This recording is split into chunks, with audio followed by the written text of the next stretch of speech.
दोस्तों, हमारी सोसाइटी एक बड़ी स्टीरियोटाइप सोसाइटी है। यहां हमें बचपन से कुछ कर देने के लिए बोला जाता है और एक्सपेक्ट किया जाता है कि देखो, जो बोल दिया है वही तुमको करना है। एग्जाम्पल के तौर पे बचपन में कह दिया जाता है कि पढ़ाई लिखाई कर ले और अच्छा जॉब लग जाए तो जॉब में ही अपने आप को स्टेबली करियर ग्रोथ देता रहे। दूसरा एग्जाम्पल, शेयर बाजार में मत आना, शेयर बाजार सट्टेबाजों का जगह है और वहां आएगा तो बहुत पैसे खो देगा, वगैरह वगैरह। ऐसे बहुत ही स्टैंडर्ड कुछ स्टेटमेंट है जो मैंने भी बचपन में सुने थे और आप भी आई एम श्योर कि बचपन से ही सुनते आए। मैं दोस्तों इस वीडियो में शेयर बाजार को लेकर चर्चा करना चाहता हूं बिकॉज मेरा उससे लेना देना है। दोस्तों, जब मैंने अपनी पढ़ाई पूरी की चार्टर्ड अकाउंटेंसी और मैंने एमबीए किया है इंदौर से, जो कि अव्वल नंबर की पढ़ाई मानी जाती है, उसके बाद मेरे पिताजी ने कहा कि बेटा बॉम्बे चला जा और वहां पे जॉब ज्वाइन कर ले और वहीं अपना करियर का ग्रोथ देखना। दोस्तों, मैं हूं कैलकाटा का मारवाड़ी और आपको तो पता है ना कि बिजनेस करने का चुल कितना ज्यादा होता है हम लोगों के अंदर में। तो चला तो गया बॉम्बे और वहां पर एक फाइनेंस कंपनी में जॉब पकड़ लिया, लेकिन कहीं ना कहीं दिल में एक आशा रह गई कि नहीं भाई, वापस जाके कलकत्ते में अपना कोई बिजनेस चालू करना है। दोस्तों, बॉम्बे में मैं कमोडिटीज एनालिस्ट था। कमोडिटीज एनालिस्ट मतलब मैं ये प्रिडिक्ट किया करता था कि कच्चा तेल कहां जाएगा, गोल्ड कहां जाएगा, सिल्वर कहां जाएगा। शायद मेरे अंदर में वो एक स्किल था जिससे शायद मैं अच्छे से वो प्रिडिक्ट कर पा रहा था। तो मुझे लगा कि मैं दूसरों के लिए ये प्रिडिक्ट कर रहा हूं, क्यों ना मैं कलकत्ता जाके खुद ही कच्चे तेल में, गोल्ड में, चांदी में ट्रेड करूं। तो मैं कलकत्ता आ गया 2006 में और मैंने खुद का ट्रेडिंग चालू कर दिया। दोस्तों, जब वापस आया ना तो एक बात तो तय हो गई कि शादी तो नहीं होगी। शादी नहीं होगी मतलब ट्रेडर बन गया, फुल टाइम जॉब लगी नहीं थी और अनसर्टेनिटी थी कमाई की। तो उस समय एटलीस्ट मार्केट में ये परसेप्शन था कि ये ट्रेडर है, सट्टेबाज है, फाटका करता है, इसको मैं अपनी डॉटर नहीं दूंगा। दोस्तों, सिचुएशन आज काफी डिफरेंट है। मैं 2006 की बात कर रहा हूं। 2006, 7, 8 और 9 बहुत ही जबरदस्त टाइम बीता दोस्तों। उस समय सारे मार्केट्स, चाहे commodity market, share market, currency market, सब तेजी में थे और वो पैसे कमा के उसको कंटिन्यूअसली मार्केट में डिप्लॉय करता गया और अपने लिए एक अच्छा करियर शेयर बाजार में एस्टैब्लिश कर पाया। इससे मुझे एक सीख मिली कि अगर आप सोसाइटी के ऑर्थोडॉक्स पैटर्न को फॉलो करते रहेंगे तो कहीं ना कहीं आप भी ऑर्थोडॉक्स बन जाएंगे और एक अलग से अपने लिए पाथ क्रिएट नहीं कर पाएंगे। तो शेयर बाजार या मैं कहूं कि फाइनेंशियल मार्केट एक ऐसा डोमेन है जहां पे आप ऑर्थोडॉक्स थॉट प्रोसेस के अलावा बहुत कुछ कर सकते हैं अगर आप सही डायरेक्शन में जाएं तो। दोस्तों, उसके बाद 2010, 11, 12, 13 में भी बड़ा अच्छा काम किया और अपने लाइफ को अच्छे से स्टेबलाइज किया, कंसोलिडेट किया और एक अपने लिए नया पाथ पकड़ा। वो पाथ क्या था? लोगों को सिखाने का और सही अप्रोच शेयर बाजार में लेके आने का। एक एस्पेक्ट जो है जो हमेशा आपको तंग करेगा, जिसके लिए आपको खुद ही मेहनत करनी पड़ेगी, वो है आपका टेम्परामेंट। बट टेम्परामेंट कैसे तैयार करते हैं शेयर बाजार में, यही इस वीडियो का मेरा इंपॉर्टेंट विषय है।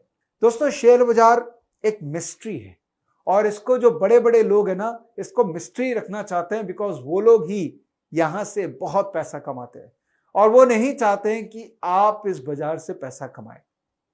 क्यों? क्योंकि वो चाहते हैं कि आपके दिमाग में, आपके कान में वही सब बातें डालते रहे जो आपके अंदर में एक बायसनेस क्रिएट करेगा और आपको गलतियां करने पे उत्सुक करेगा। तो मैं आपको 5 गलतियां बताऊंगा। वो गलतियां आपको 100% शेयर बाजार में पैसा खोने को बोलेगी। आपको तो कई लोग बताते होंगे कि ये 5 सही काम करो, इससे पैसे बनेंगे। मैं आपको कहता हूं ये 5 कॉमन मिस्टेक्स है जो हम सब शेयर बाजार में किए हैं। मैंने भी किया इनिशियल में, आप भी करेंगे जब आप आएंगे। जितना कम ये गलती करेंगे उतना आप शेयर बाजार में लंबे दौर के घोड़ा बन पाएंगे।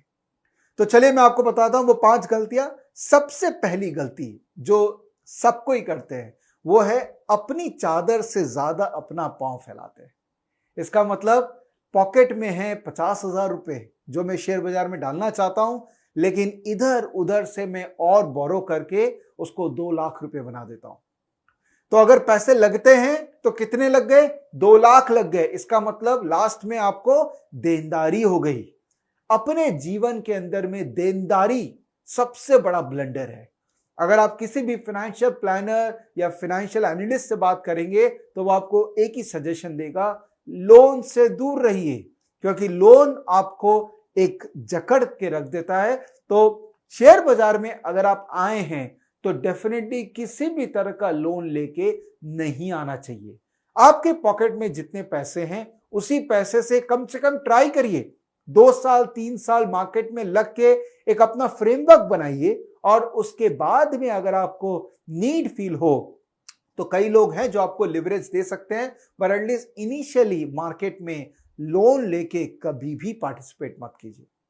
दूसरी कॉमन गलती जो लोग करते हैं कि एक्सपर्ट्स की राय बहुत लेते हैं, चाहे वो टीवी में आ रहे हैं, चाहे ट्विटर में है, चाहे यूट्यूब के अंदर में। हमारे जीवन में बहुत एक्सपर्ट्स हैं, जबकि हमारा तो नेबर भी एक्सपर्ट है। मेरा एक नेबर है, वो मुझे एक दिन बता रहा था कि विवेक ये शेयर ले ले, ये शेयर लेगा तो तेरा घर साउथ कैलकाटा में शिफ्ट हो जाएगा। साउथ कैलकाटा में पैसे वाले लोग रहते हैं। तो मैंने उसको बोला कि भाई तू तो मेरा नेबर है, तू तो मेरे बगल में ही रह रहा है, तू तो अभी तक साउथ कैलकाटा शिफ्ट नहीं किया। ये जितने भी एक्सपर्ट्स मार्केट में आते हैं ना, सबके पॉकेट में कितने रुपए आपको नहीं पता। आप एक्सपर्ट्स की सुनिए जरूर, मैं ये नहीं कहता हूं कि कान बंद कर लीजिए, नहीं, सुनना हमको सबका है, लेकिन करना अपना है। और अपना करने के लिए आपको जो लर्निंग फ्रेमवर्क बनाना है, अपना एक तरीका बनाना है, वो जब तक आप खुद नहीं सीखेंगे, खुद नहीं निकलेंगे उस चीज में, तब तक आप उस फ्रेमवर्क को नहीं बना पाएंगे। तो पहला मिस्टेक ओवर लेवरेजिंग, दूसरा मिस्टेक एक्सपर्ट्स का राय पे काम करना, तीसरा मिस्टेक जो बहुत कॉमन मिस्टेक है कि आए थे इन्वेस्टिंग करने ट्रेडिंग कर चले, आए थे ट्रेडिंग करने इन्वेस्टिंग कर चले। इसका मतलब मैं आया था मार्केट में शेयर बाजार में इन्वेस्ट करने लॉन्ग टर्म के लिए, बट क्योंकि मुझे लाल और ब्लू बत्ती एक्साइट कर गई तो मैं उसमें ट्रेडिंग करने लगा। या मैं आया था बाजार में ट्रेडिंग करने के लिए क्योंकि मैं चाहता था मैं फुल टाइम ट्रेडर बनूं, बट क्योंकि शेयर का प्राइस गिर गया तो मैंने उसको लॉन्ग टर्म इन्वेस्टमेंट के लिए यूज कर लिया। यह ब्लंडर है दोस्तों। जब आप आ रहे हैं तो आपको क्लियर होना पड़ेगा कि आप ट्रेडिंग करने आ रहे हैं या इन्वेस्टिंग करने। ट्रेडिंग और इन्वेस्टिंग में दोनों में अलग अलग डीप जाएंगे तो साइंस है जो कि आप प्रॉपर्ली सीख सकते हैं, समझ सकते हैं, लेकिन क्लैरिटी होना बहुत जरूरी है कि कोई भी ट्रेड आप एग्जीक्यूट कर रहे हैं तो वो किस पर्पस के लिए, क्या ऑब्जेक्टिव उससे आपका मीट होता है। चौथा पॉइंट दोस्तों वो ये है कि जो सस्ता स्टॉक है वो हमको ज्यादा एक्साइट करता है। 5 रुपए का स्टॉक, 10 रुपए का स्टॉक, 15 रुपए का स्टॉक, कितना रुपया लग जाएगा ये ले लेते हैं। दोस्तों ये बात समझनी बहुत जरूरी है कि 5 रुपए, 10 रुपए, 15 रुपए होने से कोई शेयर सस्ता नहीं होता। आपको मार्केट कैपिटलाइजेशन का कॉन्सेप्ट समझना पड़ेगा। इसका मतलब कंपनी के कितने नंबर ऑफ शेयर्स हैं मल्टीप्लाइड बाय कंपनी का प्राइस क्या है, वो दोनों को आप जब मल्टीप्लाई करते हैं तो आता है मार्केट कैपिटलाइजेशन, मतलब कंपनी का रियल वैल्यू। फॉर एग्जाम्पल 12 रुपए का वोडाफोन आइडिया, वो 12 रुपए का स्टॉक नहीं है, वो एक सर्टेन मार्केट कैप है उसका जो कि पूरी कंपनी को वैल्यू करता है। तो जब भी आप किसी भी कंपनी में इन्वेस्ट करें, सस्ता प्राइस देख के ना इन्वेस्ट करें, ओवरऑल वैल्यू देख के इन्वेस्ट करें। और क्या वो वैल्यू सही है या गलत है, उसके लिए आपको उस स्टॉक का फंडामेंटल स्टडी करना पड़ेगा, उस बिजनेस को और बेटर तरीके से समझना पड़ेगा और उसका फ्यूचर पोटेंशियल को इवेल्युएट करना पड़ेगा। ये पूरे साइंस को बोलते हैं फंडामेंटल रिसर्च, जो कि आप कहीं पर भी सीख सकते हैं। पांचवा पॉइंट दोस्तों, जो अंतिम पॉइंट है, वो है कि शेयर बाजार में सबसे कॉमन मिस्टेक जो लोग करते हैं वो करते हैं लॉस में एवरेजिंग। मतलब आपने कोई शेयर अगर 100 रुपए में लिया और वो 80 रुपए हो गया तो इसका मतलब आप एवरेजिंग करेंगे, 80 में और लेंगे।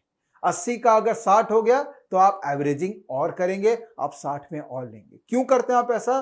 क्योंकि आपको लगता है कि ये शेयर सस्ता हो गया, मैं अगर नीचे लेता रहूंगा तो मेरा कॉस्टिंग कम हो जाएगा और जब ये शेयर रिकवर करेगा तो मैं इसमें प्रॉफिट कमाऊंगा। 99% ऑफ द टाइम वो प्रॉफिट कमाने लायक नहीं होता है, क्योंकि जो एवरेज कॉस्ट आती है जब वो प्राइस सामने दिखता है तो इवेंचुअली आप उसी प्राइस पे स्क्वायर अप कर देते हैं ट्रेड, क्योंकि आपको लगता है कि चलो पिन छूटा, ये स्टॉक से मैं निकल जाता हूं क्योंकि मेरा इसमें कॉस्टिंग आ गया है। दोस्तों, ये बात समझने लायक है कि एवरेजिंग वैसे गुनाह नहीं है। नीचे के भाव पे एवरेजिंग करना तब अच्छा है जब आप उस बिजनेस से कन्विंस हैं, फंडामेंटली उस स्टॉक से, उस कंपनी से लॉन्ग टर्म के लिए कन्विंस है। जब आप ट्रेडिंग कर रहे हैं तब आप एवरेजिंग नहीं कर सकते, बल्कि आपको प्रॉफिट में एवरेजिंग करना चाहिए, ताकि अगर आप सही ट्रेंड में राइड कर चुके हैं तो आपको बार बार उस स्टॉक को और लेते रहना चाहिए, ताकि आप सही जब ट्रेन में सवार हो गए तो उस जर्नी को आप पूरा एंजॉय कर पाए। लेकिन जब आप ट्रेडिंग कर रहे हैं और जब लॉस हो रहा है तब स्टॉप लॉस, मतलब एक भाव के नीचे मुझे सौदा काटना ही है, यह सबसे बड़ा नियम है शेयर बाजार का।